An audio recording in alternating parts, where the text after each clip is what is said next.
Welcome to Attracting, Recruiting, and Onboarding Employees, featuring our panel of Conquer coaches. This panel will give you unique ideas for hiring and retaining rockstar talent in your business. Let's dive in. All right, so let's go ahead and get started. I'm going to let the coaches introduce themselves, all right? So, Coach Chris, a little bit about you. All right, hey guys, I'm Coach Chris. I'm founder of Alpine Maids in Denver, Colorado. We're just pushing up to 50 employees right now, making some real progress in retention and recruiting awesome people. Thank you. Coach Elena. Hi guys, my name is Elena Ledoux. I own, amongst other things, Superb Maids. We're scaling it nationwide. And I always say that the minute that robots learn how to clean the toilets, I'm going to replace all of my employees with robots. But that's not going to happen for the next 50 years, and that's why we've gotten pretty good at recruiting and onboarding employees. Awesome. So my name is Sam Gimbel. I own a landscape and lawn maintenance and outdoor services company based out of Michigan. Started from the driveway going on 13 years ago. Grew the business to $1 million, our first full year in business. Continued to grow $1 million a year for about the next 5 years before I figured out I was doing like 98% of stuff wrong. And so now today we've scaled. We've got about 110 employees. We're growing about $1 million a year. And I know a thing or two about hiring the wrong people, onboarding them incorrectly, retaining them improperly. And just to mention here in this, there's nothing in the title about retaining employees, but we're going to unpack all that today as we go through. Absolutely. Eric Crawford, based out of Columbus, Ohio, run a painting business. We've got about 35 employees in the peak season, plus subcontractors. Actually, one thing I don't see up there is firing employees, when to fire them, which is probably the key of attracting. We'll talk about that. Get rid of the toxic, so that you're actually attracting great people to join your staff. Awesome, awesome. And I'm your moderator, Erin Jones, and then I'm in the electrical and HVAC space, and yeah, we hire fast and fire fast, right? Some of those things. So we're going to talk a little bit about that. So this style is a little different, okay, of a panel approach. We're going to ask a question, someone's going to answer it, and then we're going to open it up to the floor. Okay, you guys cool with that? So if you have a question immediately, just shoot that hand up. And where are our mic runners? The lights are so bright. Okay, awesome. We got mic runners, okay? All right, so let's jump right into it. All right, question number one, why is it important to have like different systems for attracting, recruiting? What do you guys do? What works for you? And let us know your industry specifically and just what works. Anyone want to take that question?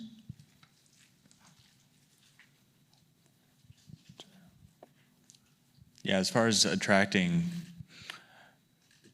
different employees, we're going to have different ads, different interview processes, depending on if we're hiring an admin, a manager, a tech. All of those are going to look a little bit different. Which industry are you in specifically? And give us a That how. helps. Like how Maids. So I do house cleaning, interior cleaning, and with that, we are often hiring maybe 10 people a month, somewhere in that realm, and definitely use the hire fast, fire fast method. Sam, do you want to expand on I'll that? add on to that. We've been talking a lot about systems and systems for everything. And what I think people miss is that there's different systems for how we attract. There's actually another system for how we recruit and onboard, but then I would add on to that, there's systems for how we retain people. And in the outdoor services world, where all of us are, or even in maids, we've gotten this bad rep as being a kind of a dead-end job. And somewhere along the years, like back when I was growing up, my first job was cutting lawns at a tree farm. And I made $4 an hour, and I flippin' loved it. And it was a thing then that when kids were off school, parents wanted their kids to go cut grass for the summer. Mm-hmm. And now it's just like being in our world, somehow there's this skewed mindset that you can't make a good living doing it. It's a dead-end job. And actually, parents would rather their kids go work at a fast food restaurant compared to doing what we're doing. And I have people humbly said on my team that make over 6 figures a year that never went to school, never did any of that stuff. And so it's our job as leaders and as owners in businesses to repaint why what we do is flipping awesome, and bring that mindset back through the different systems and the way we market and all that good stuff. So let's dive in a little deeper. Give us a gem. Give us one facet of what you do to recruit. Give us the tangible piece. One of the most frustrating things that I see that pros do is they go on, for one, when my business was first getting started, social media was getting there, but it's not like it is today. And one of the things that frustrates me so much is how people will go on their social pages and vent and complain. Nobody wants to work. I hired somebody, and you know what, y'all? No, real talk. Facebook reminds me of the On This Day, and I see some of the crap that I posted 12 years ago venting. Put a job ad out there. I had 44 applicants, and on the first interview day, only 2 showed up. So what message are we sending to the other parents that are out there about, like, my place of work sucks? So the gem that I would quit venting. The people that like and comment on that stuff that are in there, none of them are going to help you elevate your business and elevate how you're attracting and recruiting. So that's like the low-hanging fruit answer for that, is quit belittling the workforce. Because if you're the parents that are watching that, they're like, I don't want to send my kids there. Nobody else. I don't want to be the only dumbass that took the job. Does that resonate with anyone? Anyone sitting here like, I'm guilty? Guilty. All right, let's take something on the floor. Anyone have a question? All right, we got a question over here. Alex, if you can run the mic. Okay. For outdoor services, we do window cleaning, exterior cleaning, soft washing. What source, meaning like Indeed, Glassdoor, Craigslist, whatever, do you find most successful for outdoor technician work that maybe they're not bringing skills to the table and it is an on-the-job training role? Who wants to take that one? Eric? You know, first of all, it's going to be different in every location, and it's also how you post the ads, how often, all that kind of thing. But, you know, to go back a little bit, I think one of the best things you can do is create a good reputation. We have people coming to us all the time because we are known as the top painting company in Columbus, Ohio. So other painters, when they get fed up with their boss, come to us. Even sub-crews are coming to us regularly because they're not paid what they're worth. And so they know that we are a top-notch company. And if there's an opening, it's covered. We have people lined up to work for us because of the reputation that we've built. As far as strategic, we actually, one time we paid one of these staffing firms. We were in a bind a couple years ago. We needed some extra stuff, and we paid a staffing firm. Do you know how much it is to pay those guys to get somebody? And then half the time it's junk. It's a lot of money, and it hit us. We need to invest in this as a position. So we actually have a part-time guy that does nothing but recruiting for us 20 hours a week. And one of the things he does is, by the way, one of the golden gems in your community, I'm a homeschool dad, and so 75% of our first 20 employees were either homeschool dads or graduates of homeschool. And because they don't buy into the college, let's go to college mentality. And he builds a lot of strategic relationships with trade schools, homeschools, just different types of communities around that have, you know, youth groups, churches, those kind of things. Because we hire based on character, and 95% of the 200 plus people I've hired in the last 20 years have been no painting experience whatsoever. So we go out and looking for them. Chris, you want to add to that? Yeah. And then we'll tee it back over to the audience. I wrote off Craigslist very long time ago, thought it was outdated, there's nobody on there. And when I stepped back and really thought about who is the person that I want to hire, what are their hard skills, what are their soft skills, who are they? Like, really thought about it from a customer marketing perspective and rewrote my job ad starting at the very first step. I'm able to have success on any platform, Indeed, Craigslist, Facebook. I'll add on one last thing with that. We use social to put our message out there and to get our brand out there. And then the second we drop our Indeed ad, it gets stupid because people are like, hey, I've seen those guys. So branding is everything. Your message is everything. What tool you use to get it out there, I think they're all good, But the problem is where places like Indeed and ZipRecruiter and all that, when they don't work, is when you don't do a good job marketing your company through the social presence. So I would say you need multiple things. You can't market on Indeed. That's like for my fishing people in the house, a good charter captain knows where the good fishing holes are. They know how to chum the water and then get the fish to come to it, and then you got to reel them in. And that's where I think like Indeed or one of those platforms is the reel-in tool, but everything else is the bait. That's such a great gem. I just want to take a quick poll in the audience. By a show of hands, how many conquerors have completed the employee avatar exercise? Raise your hand. Just a few in here. Let's talk about that just for a moment. As a conqueror, that is one of the top documents to do. Just as we have an avatar for our customers, we need an avatar for our employees. So I love kind of just bringing everything that you guys have said so far. And Elaine, I'm going to tee it over to you in just a moment. But it's not just about selling someone about your actual business. That person may have a household. They may have a wife. They may have a parent. They may have someone else to convince. Are you putting together a package, or are you putting together a bulleted list? Is that what you call it, right? How are you actually attracting them? So I love what you guys said so far. Elena, you got something to add on to that? Sure. First of all, we spend about 80% effort into hiring, retaining, and onboarding people. Then 20% will be for managing them.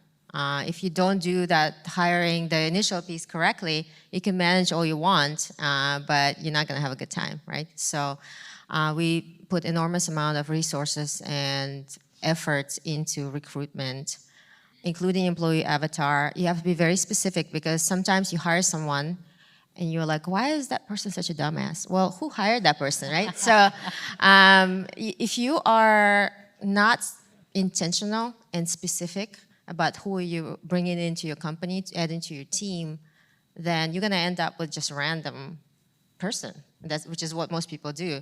But if you're hyper specific, who is it that you want? And I can tell you for house cleaning services, and I have a construction company as well. For house cleaning, our avatar is somebody who's very nurturing, who's very friendly, who's very clean cut, organized, is not a shit show. So as a character, right? Somebody whose personality is to be neat and to be kind and to be caring, to be loving. So that's our avatar. And it's typically a parent. It's typically a mom, but could be a dad, right? It's typically not a 20-year-old. It's typically like 35, 45 range. When it gets like beyond 55, then a fitness level usually, unfortunately, prevents from like all-day climbing and crawling and scrubbing, right? So it's kind of like a natural range for fitness ability. And also they have to have a high social IQ and be polite and attractive, right? So how do you get that person to scrub the toilets, somebody else's toilets, for not a lot of money? Well, by being an amazing employer. And I think you have to legitimately ask yourself, how can I make this job the best job they've ever had in their life? And do it not on a Google budget, but a small business budget, right? So that's the real question. And fortunately, a lot of stuff that you can do are free. So for instance, you can treat your employees like human beings, right, with respect. You can allow them, what our employees enjoy, that particular avatar enjoys, is structure, right? Because they like order, because they don't like dysfunction and a mess. They like flexibility because they're parents. If the kid is sick, well, let them go take care of the kid, right? If the kid has a recital of their sister or brothers in town or friends, they want to take care of the dog, let them go have fun or do whatever is important to them. That should be priority. And so that sort of person that I'm trying to reel into my company appreciates that more than money. So start thinking in terms of strategy, and be like, okay, this is the person I want, and this is the flavor of my company. Our values are honest, simple, clean. And then in terms of how you pick those people, I started thinking like, this is the person I want. What is it that they care about the most? What hurts them the most? And it's the fact that employers don't give a shit about them, right? So especially larger corporations. So in our ad, it literally says like, are you concerned that your employer doesn't appreciate you, right? Treats you like a cog in the machinery. Well, we will take care of you. Come to us. We will make sure you can buy a home. We will make sure you can go on vacation. Make sure you have a life. People come. because they feel like we speak to their soul, which we do. And then the way we pick them too is the last tip I'm gonna give, is people can say whatever the hell they want in their resume, in their application, right?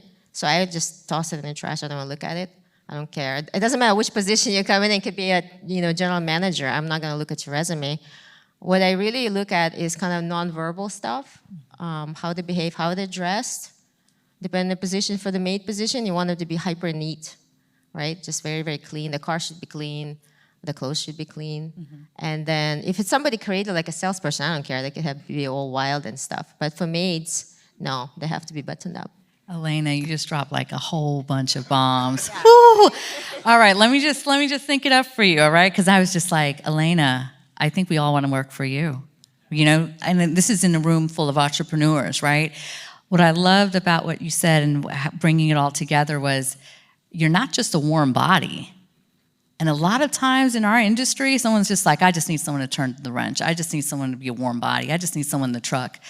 Well, if that's what you're going after, you're just going to get that somebody, right? And I love that you broke it down of I want to challenge myself to be the best employer, to give them the best opportunity, right? And then they're going to stick with you. And I'm not just hiring for that position, but that upward growth. And they can see that immediately. So just by a show of hands, again, we're going to take this out from the floor. We'll do some Q&A. Do we have anyone here? I have a question. Go ahead. If you're too lenient with these people, don't they take advantage of you?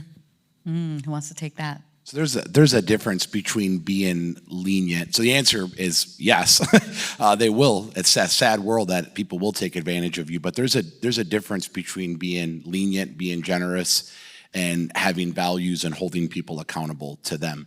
And if there's one thing that we learned during the pandemic was how we had went from this shift of like holding people accountable. You got to be, if you're not 5 minutes early, you're late. We work till the job gets done.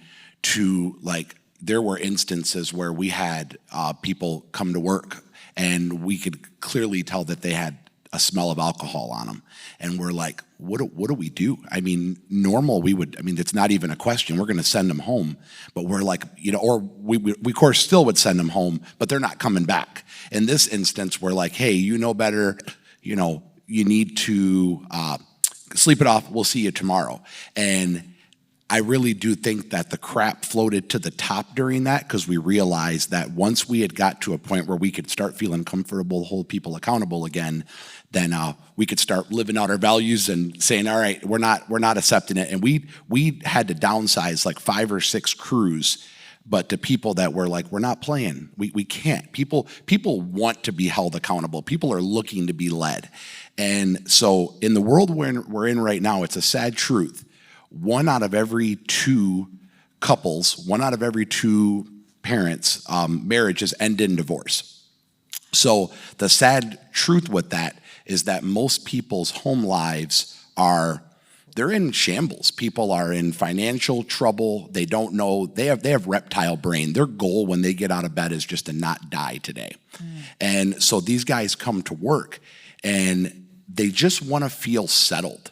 And if we can do a good job just showing our people, I'll tell you, not everybody wants to be a manager. Not everybody wants to hold an op spot. They don't. They just want to know I'm going to have work to do. I'm going to have a paycheck on Friday. We're going to have fun doing the work we do, or whatever the situation may be. But they want to know that when they come to work that everything's going to be okay. Because when they wake up in the morning at home, they don't know if their spouse is going to be there when they get home. They don't know if their spouse is having an affair on them. They don't know if their car is going to get repossessed. And so if we can provide that place of peace where people can just come, you don't have to have a big company to be able to do that. In fact, I would argue that the smaller your company, the easier it is, because you're right there with these guys. You're in the truck with them sometimes, or just off the truck and you're a phone call away. So, and I would argue that when your business gets layers of different people, it actually gets harder to have those values not get diluted. So take advantage of, yes. But on the flip side to it, you have to hold people accountable, because the good people, they're watching. And if they're seeing that John is getting away with coming in late, how can you tell them that they can't do it? Because you're not holding this guy to the same consequences. And then the good people will leave. The ones you don't want to keep are going to stick around. And the ones that you do want are going to leave, and they're going to want to go to a company where they can feel valued and feel held accountable, because that's what they want. Sam, that's such great stuff. And you dropped one of the magic words, values. By a show of hand, conquerors, how many of you have your core values listed on, all right, ready? Keep your hands up. I'll add listed on the employee. How many of you filter every single decision in your business through them? And a lot less hands on that one. Yeah. So definitely bringing in the core values of everything and making sure everyone feels them. So let's take another question that's out there in the middle, and then we got it in the back. Let's go. And then Michael, we got one in the back over there. Yeah. All right. I've got a lot of questions, but I'm going to stick to. Can I get to? We only have 2 hours, so Okay. just. All right. So this question is more of a mindset. I hear like what you said. Like we're hiring about 10 employees a month, right? And your total company size is 50 employees. My brain automatically goes to like, well, how do you get to a place where you're like, we're consistently hiring? Does that mean we're turning over as well? Does that mean that we're just expecting a short-term employment with these guys that we're bringing on? But really, how do you gauge what your market, and like some companies, they just know. They're like, we're taking on 5 crews and the work's gonna come, but we're gonna do it. So like, how do you shift your mindset to be like, yeah, we're gonna hire 8 new employees, and we're confident that the work's gonna be there? Who wants to take that? That one's just knowing your numbers, right? I can make it sound real simple. So just how much marketing am I doing? How much work is that gonna pull in? How many employees am I gonna need to do that work? Oh, hire 10 people. Oh, and we're gonna lose 3, so hire 13. That's all. But so what you're saying is that it definitely hinges on your marketing execution. Our marketing and our employee retention are the 2 numbers that we're looking at for that, right? So we know how much business is going to come in. We know how well we're doing in the employee retention realm. Right now we're growing, and so that target is 10. And it's an ever-moving target. So it's that really comes down to knowing your numbers. And as far as retention goes, we are retaining our employees because I really believe that this is a good job. Like, it's a really, really good job. Elena, you mentioned it was kind of low paying. I think our jobs are really high paying, especially compared to what's out there. If you're looking at getting a job at Target, you're looking at like fast casual restaurants. I mean, we're averaging like $27 an hour for maids right now, and they're working 30 hours a week and making a 40-hour-a-week paycheck. So I feel like I'm offering an awesome, awesome, awesome job. And I think being a maid is something to be proud of, and that keeps people in our company. And it lowers that number. So if we're growing, I'm hiring 10. If we're not growing, I'm hiring 2 a month. Well, couldn't like, and this is more so just for like the devil's advocate, right? So like, surely not everybody in here, apples to apples, could be like, oh yeah, today we're gonna decide to add 20K to our marketing, and we're gonna decide that we're gonna grow 10%, and we're gonna decide to hire 3 employees, and it's gonna work, right? So like, it is more than just knowing numbers, because then it's like, well, does my market support, if we increase our marketing spend 50%, is it going to play out? Like, is it gonna scale? Well, welcome to Conquer, right? Right. I mean, so you have your budget tool, you have your marketing RO calculator and calendar. I mean, that's why all these tools have to be used, and that's why Matt was beating the pavement up here, like, hey, guys, that's what you're paying for coaching, so that it can literally be that simple. Mm-hmm. It's not, because if you're not using the tools on a weekly basis, and a weekly turns into monthly, and monthly turns into quarterly yearly, and then yearly turns a couple years, you don't have that history, then yeah, it is going to be pretty complicated. But our goal as coaches is to help you get to the point where you can simply say, okay, I'm going to dial in X more dollars, and that's going to produce this, this, and this, because there's a history and there's a proven track record and system there. So that's why we're here, right? It took me years to trust that. Yeah. Yeah. Really quick, again, I just want to gauge the audience over here, just by a show of hands. How many people have gone through the year-to-date planning? That's the tool in Concur that looks like a giant grid. How many of you guys have done it? Okay, just a few hands. I want to call out that Basecamp document, because for my Concurers, one of the things that we did was in Q4, we took a look at the entire upcoming year of 2024, right? And we said, this is what we're going to do. We're going to highlight our peak months. When did we have the most revenue? Then what we're going to do is take a look at some of the seasonality pieces. When do people go to school? When are there shifts and people losing their jobs, blah, blah, blah. I need you to be much more of an informed business owner, okay? And then from that, create a marketing campaign, not only to attract new customers, but kind of like an oscillating fan, right? I'm attracting new customers, I gotta hire. I gotta hire, gotta attract new customers. And so we kind of put that together in a kind of like a snapshot report. So as a business owner, you're able to look at something and those colors just jump out at you. Some of it has to do with timing as well, budget-based decisions, which is what you guys rolled into.